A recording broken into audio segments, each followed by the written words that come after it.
Welcome to Weekly News Highlights, where we wrap up your week with a glimpse back into what went on over the past week. I'm Kim Dami in Seoul. A 7.6 magnitude earthquake shook Japan's western coastline, which pushed the local authorities to issue a major tsunami warning for the first time since 2011. A Japan Airlines passenger plane also collided with a Japanese Coast Guard plane at Japan's Haneda airport, resulting in 5 deaths on that Coast Guard plane. Tensions flared in the Middle East this week, with twin bomb blasts in Iran and a remembrance ceremony for the country's assassinated commander Qassem Soleimani. What the Iranian officials saw as a terrorist attack came just a day after top Hamas official Saleh al-Arouri was killed in an Israeli drone strike in Lebanon's capital, Beiruit. South Korean financial authorities this week released economic policy plans for the new year, which are all about people's everyday lives and helping to ease some of their financial burdens. The first week of the new year has been a rough one for Japan, with an earthquake rocking the country. 84 deaths have been confirmed as of Thursday, while authorities say some 400 people were injured. The 7.6 magnitude quake struck Ishikawa Prefecture at around 4:10 p.m. local time on Monday, while lower than the 9.0 earthquake, which devastated the country back in 2011. The U.S. Geological Survey said it is the biggest earthquake recorded in the region in more than over 4 decades. The Japan Meteorological Agency initially issued a major tsunami warning that was the first since the 2011 earthquake and tsunami. Near 200 people still remain missing, with the 72-hour golden time now passed. And Japan considers the 72 hours following an earthquake to be a golden time for survival. Based on the experience of the 1995 Great Hanshin earthquake, where victims were rescued 72 hours after the earthquake, had significantly lower survival rates due to health issues like dehydration and hypothermia. There was also a horrifying plane collision at Haneda Airport in Tokyo. A Japan Airlines aircraft collided with an earthquake relief aircraft on the runway.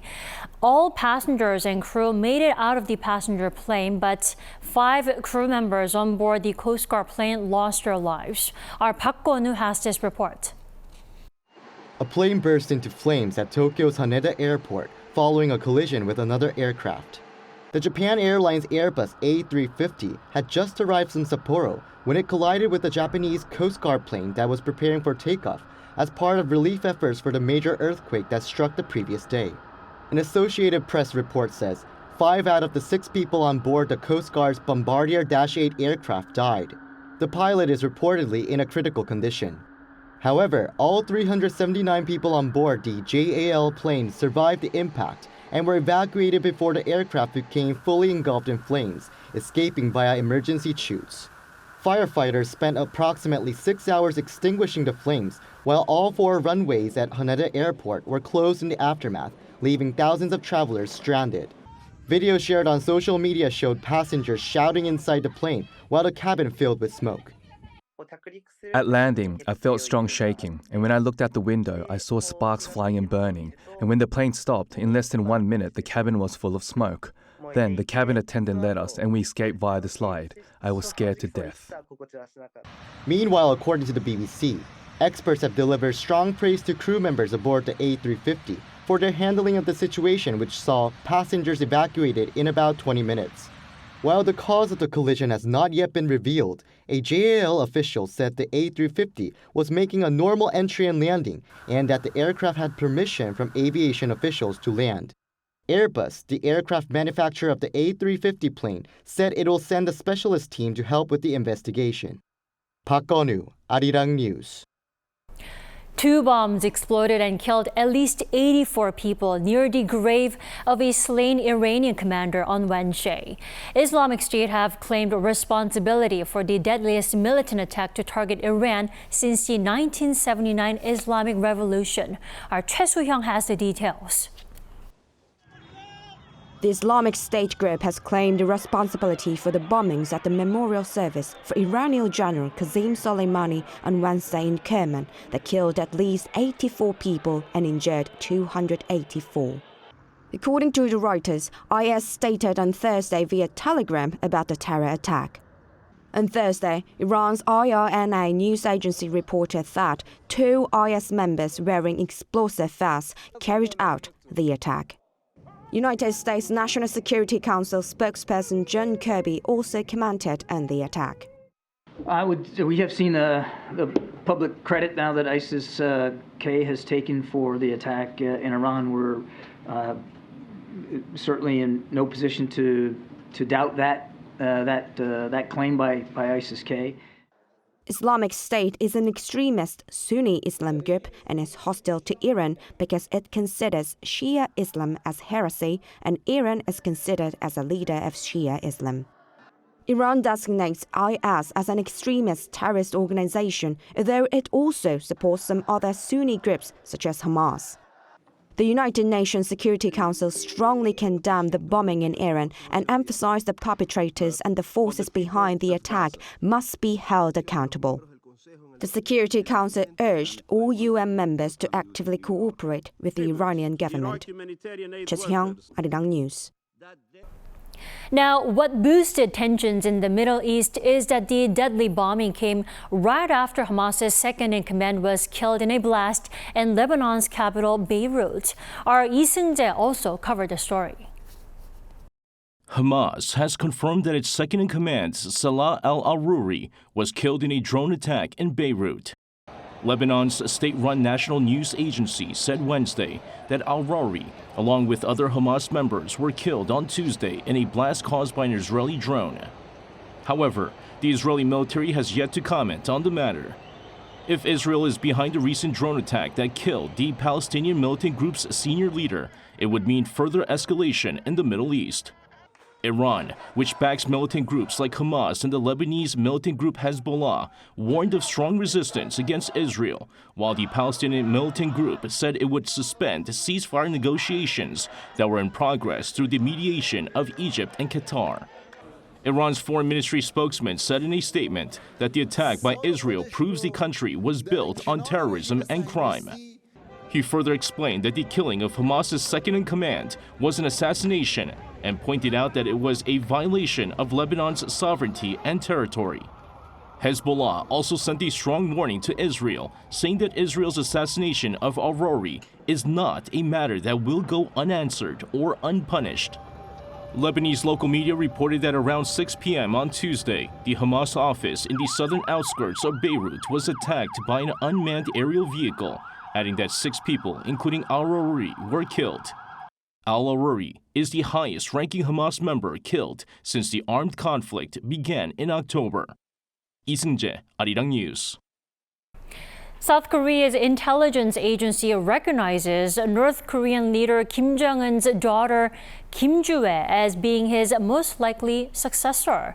This marks the first time the agency has made such an assessment.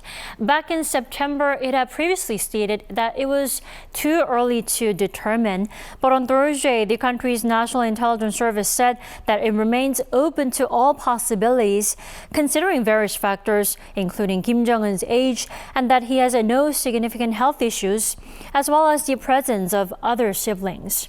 However, Unification Minister Kim Yong-ho said last month that the North Korean leader appears to be in a hurry to put the spotlight on his daughter, indicating that she may well be next in line to rule the regime.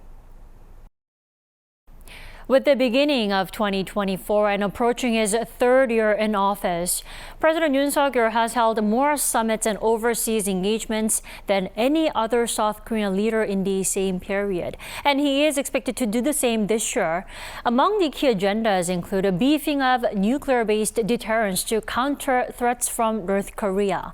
Our Presidential Office correspondent Oh Soo-young tells us more. South Korea's diplomacy in 2024 will focus on building up minilateral networks, small coalitions of like-minded countries, to overcome risks to national and economic security. First, tackling North Korea's growing nuclear threat, President Yoon Suk-yeol will continue building up close security ties with the United States, adding an unprecedented nuclear dimension. After launching a new bilateral nuclear consultative group last year, the allies are expected to produce nuclear response guidelines by June to prepare for a possible nuclear provocation by Pyongyang, as well as launch nuclear response drills in their annual joint military training. On a trilateral basis with Japan, based on the Camp David summit last August, Yoon will continue efforts to ramp up military cooperation against North Korea's threats and broader joint initiatives for peace and prosperity in the Indo-Pacific. Next, on economic security, Yoon will strive to expand South Korea's export markets, striking up new trade deals and partnerships to secure supply chains of materials that are critical to future industries like semiconductors, secondary batteries, defense and digital solutions. However, external factors could pose challenges for Seoul. First, the US presidential race in November has caused concern among its allies that the possible return of Donald Trump could once again undermine America's global security commitments, from South Korea and Japan's trilateral cooperation with Washington to Ukraine and NATO countries. Also, ongoing US-China tensions, wars in Ukraine and the Middle East, and the continued rise of nationalism could further hinder global trade and cooperation to address shared challenges like climate change, the social impact of digital technology, and the development of the global South. If and when Trump comes back to the White House, there will be a great need for other countries, the current allies of the United States, to work together even more closely. So these are all the actions being taken, efforts being made by all players around the world, with the possible new face of the United States government in mind. And so it's really critical for Korea to strengthening its cooperation with these kind of key allies, going beyond the traditional allies like Japan and the United States. Thus, through his summitry last year, Yoon called for global solidarity and a rules-based world order, pledging Seoul's contributive diplomacy to strengthen cooperation for freedom, peace and prosperity. He's also expanded South Korea's minilateral networks of partners for defense cooperation and technological development. In 2024, South Korea will host the third Summit for Democracy, first initiated by President Joe Biden, to address threats to freedom, the rule of law and human rights across societies, along with 2 follow-up summits on the safe development of artificial intelligence. The country has also begun its 2-year term as a non-permanent member of the UN Security Council. Sensing an opportunity amid crises to expand its role in the world as a crucial security and economic partner, Seoul will continue its efforts to become a global pivotal state. Seoul, Arirang News. Back on Thursday, the police filed for an arrest warrant to formally arrest the suspect in the stabbing of the main opposition Democratic Party leader, Lee Jae-myung. Now, Lee is still recovering in a hospital here in Seoul. Our Shin Se-byuk covered the story. The police issued an arrest warrant late on Wednesday night for the suspect involved in the stabbing assault on Lee Jae-myung, the opposition Democratic Party leader. The 67-year-old suspect, surnamed Kim, is charged with attempted murder. On the same day, a search warrant was issued for the attacker's residence and his real estate agency office in Asan, Chungcheongnam-do Province.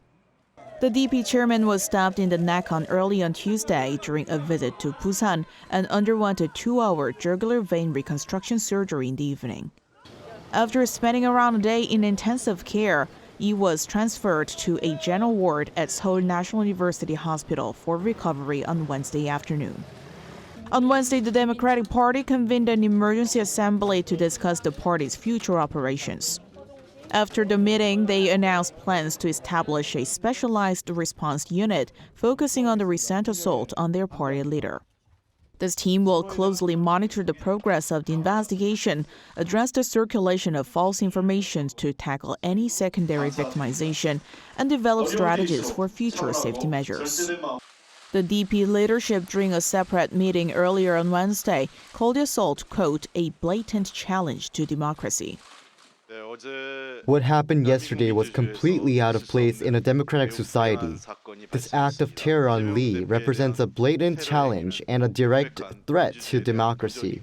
We call on the authorities to conduct a swift and comprehensive investigation.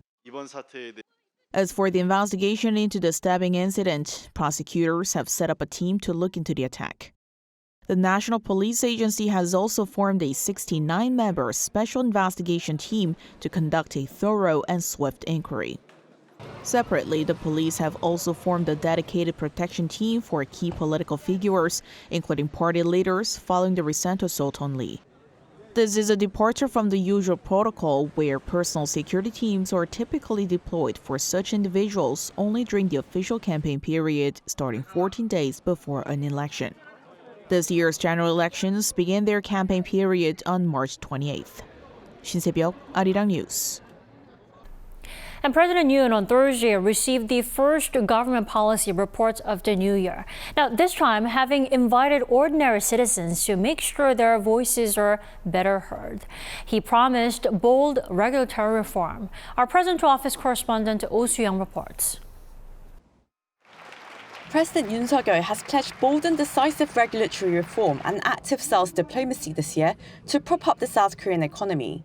This came during the president's revamped New Year government briefing, where he invited members of the public for the first time for a broader policy discussion as part of his aim to heed the voices of the people. Comprising of small business owners, homemakers and young people, along with government officials and experts, the first session on Thursday focused on small and medium-sized enterprises, emphasising the need to reduce the burden of high interest rates on households, protect individual investors, and improve access to finance for small business owners. The South Korean leader said the government this year will continue to stabilise people's livelihoods and enable dynamic business activities through its regulatory reform drive. Yoon also promised consistent support for cutting-edge industries, as well as active diplomacy abroad to capture new export markets that will lead to Korean jobs. 수출 7천억 불, 외국인 투자 350억 불, 해외 수주 570억 불을 목표로 해서 국민들께서 직접 체감하고 손에 잡히는 그런 성과를 내도록 하겠습니다. During the session, Finance Minister Choi Sang-mok presented the government's plans to stabilise price levels and livelihoods across the country. These include regulatory reforms to boost business activities, an $8.4 billion fund to stabilise the prices of energy, agriculture and marine products, and support packages to encourage home purchases, investment and tourism in underpopulated regions of the country. Meanwhile, among the 130 members of the public attending in person and virtually, participants expressed the need to cushion the impact of high inflation and interest rates. Bringing public discourse into the centre of policymaking, Yoon said the government must go beyond the stage of reviewing the situation to moving to resolve the issues raised by the people. 부처 칸막이를 전부 없애고 국민들이 관심 가질 수 있는 과제별, 주제별로 전국 곳곳의 민생 현장을 찾아서 국민 여러분들과 함께 토론하는 자리로서 또 함께 고민하는 자리로서 또 함께 해법을 결정하는 자리로 이렇게 만들어 가겠습니다. The series of discussion-style briefings consists of 10 sessions on socio-economic issues spanning housing, jobs, public safety, transport, medical reform, low birth rates and energy policies. The second session on housing is scheduled for next Wednesday and will be held in an area under redevelopment plans. Oh Soo-young, Arirang News.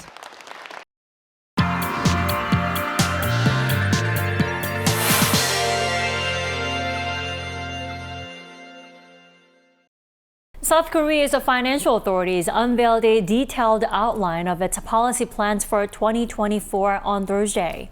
Now, this year, it's all about easing financial burdens on people and firms rather than focusing on managing economic risks.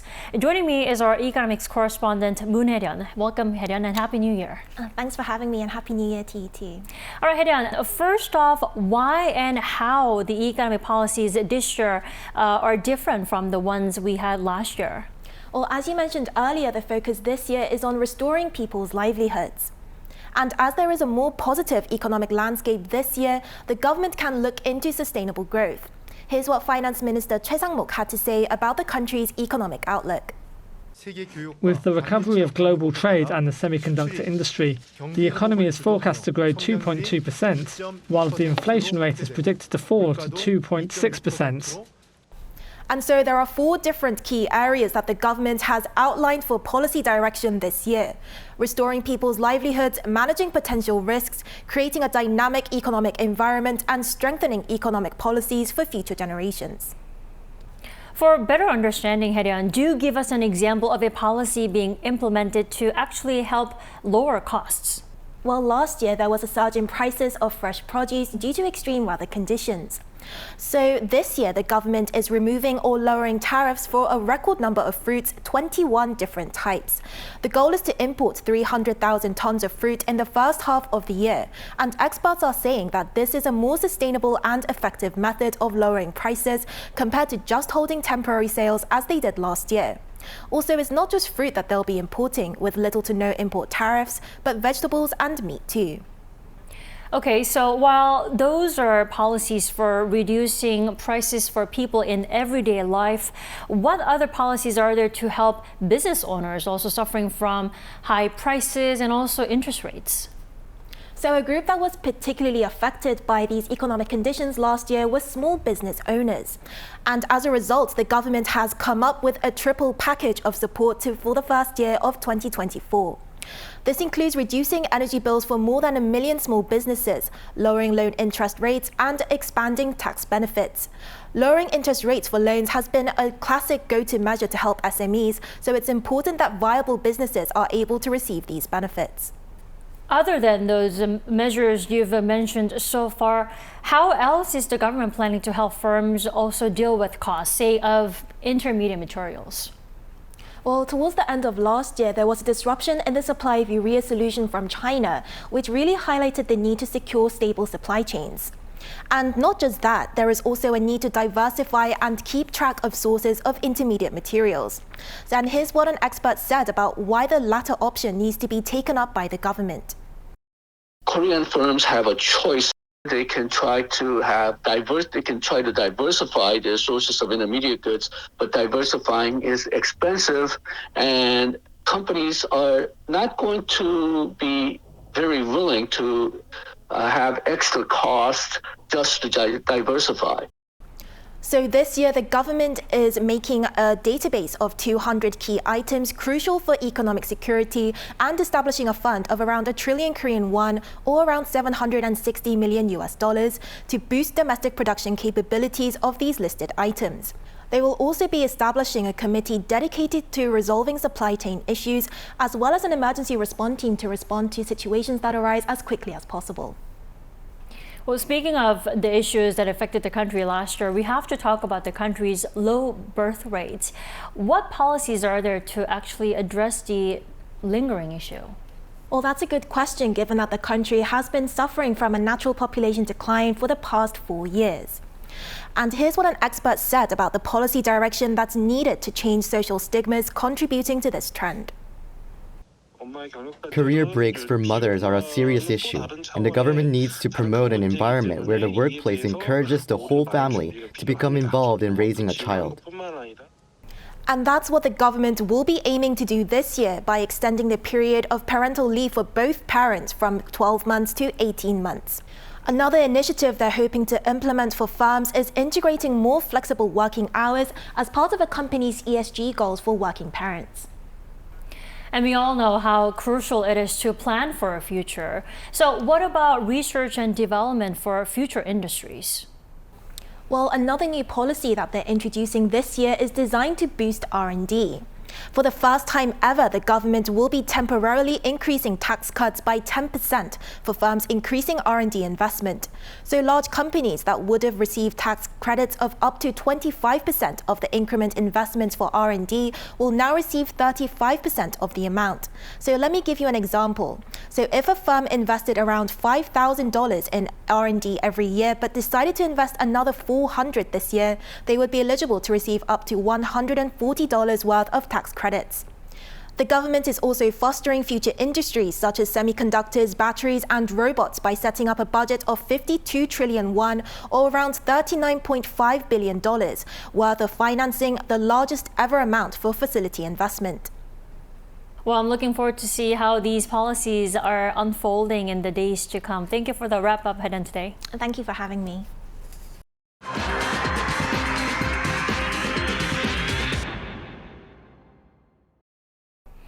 Spirit Word of the Year for 2024 for South Korea, Japan, and China is exchange. The Trilateral Cooperation Secretariat said the word was voted for by over 10,000 citizens from the three countries. The voting campaign was held from mid-November to mid-December to discover the aspirations people had for trilateral cooperation. It received over 10,000 votes in total, which is a tenfold increase from last year's. The chief of the Trilateral Cooperation Secretariat voiced hope that the three sides will revitalize their cooperation and exchanges after the pandemic years, especially as the year 2024 marks the 25th anniversary of their trilateral collaboration. The Trilateral Cooperation Secretariat was formed between the three countries back in 2011 with a vision of promoting peace and common prosperity. That is all we have for this week. We thank you for watching Weekly News Highlights. Enjoy the rest of your weekend.